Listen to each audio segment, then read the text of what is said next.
All right, welcome back to The Explainer. Today, we're going to dig into the physics of what it actually means to make an effort. We're breaking down three huge concepts: energy, work, and power.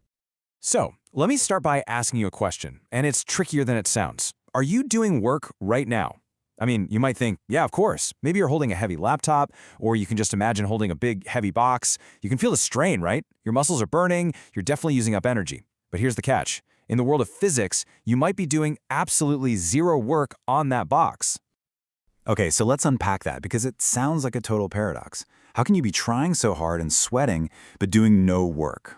Well, it all comes down to the fact that the word work means one thing to us in everyday life and something totally different to a physicist.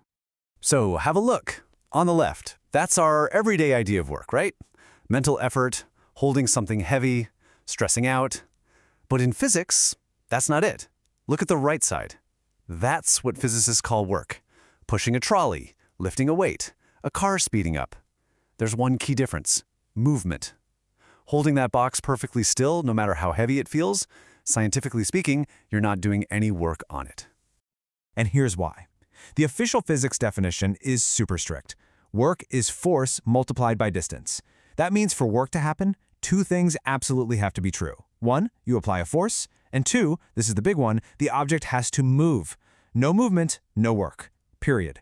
You could push against a brick wall with all your strength until you collapse from exhaustion, but if that wall doesn't budge an inch, the work you've done on the wall is a big fat zero. So, if work isn't just about trying hard, what is it? Well, here's a great way to think about it. Imagine energy is a kind of currency, like money.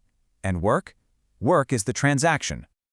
Any object or system can have energy stored up in different ways, kind of like having money in different bank accounts. You know, you've got chemical energy in a battery or potential energy in a rock sitting at the top of a big hill. It's just there, waiting. Work is the action that moves that energy around. It's the wire transfer. It's the act of taking energy from one account and putting it into another, or moving it from one object to another. Work is basically the cash flow of the physical universe. This table is a perfect way to see how much direction matters. When you push a shopping trolley, the force you're applying is in the same direction it's moving. That's positive work. You're adding energy to it. Now think about a car braking. The friction force is pushing backwards, opposite to the car's movement. That's negative work. It's taking energy away.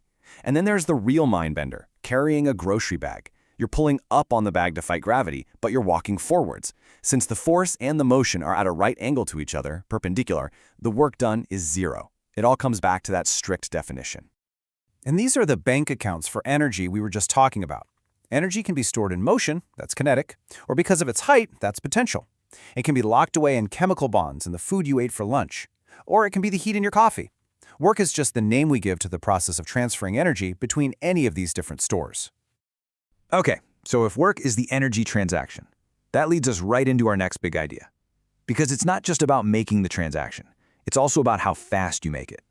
And that's power. Power isn't about how much work you do. It's about how quickly you do it. It's the work done divided by time. So imagine two weightlifters. They both lift the exact same heavy barbell over their heads. They've done the exact same amount of work. But if one of them does it in half the time, they are twice as powerful. Let's use a car as another perfect example. We've got two different cars. Their job is the same: do the work required to get from a standstill to 60 miles an hour. That means they both have to convert a certain amount of chemical energy from their fuel into kinetic energy, the energy of motion. But here's the difference. Car B completes that entire energy transaction way faster. It does the same amount of work in much less time. That means it has a higher power output. It's really that simple. More power means you're transferring energy at a faster rate. So why do we care about any of this? What's the point? Well, this relationship between energy, work, and power is what determines the efficiency of literally everything around us, from a light bulb to our own bodies. And this quote really gets to the heart of it. Efficiency is all about asking a simple question. For all the energy I put into something, how much useful work do I actually get out? Because, let's be real, no machine is perfect. Some of that energy you put in is always going to get lost, usually as heat from friction, instead of doing the job you want it to do. A roller coaster is just a beautiful, thrilling showcase of all these energy transfers. First, a motor does a ton of work to haul the car up that first big hill, converting electrical energy into a massive store of gravitational potential energy. Then, as it crests the top and starts to fall, gravity does its work, transforming all that stored potential energy into the kinetic energy of incredible speed. And finally, the brakes do negative work, converting all that kinetic energy into thermal energy, heat, bringing the ride to a stop. It's just a constant dynamic transfer from one form to another. And that brings us to one last really profound idea. You've probably heard it before, the law of conservation of energy.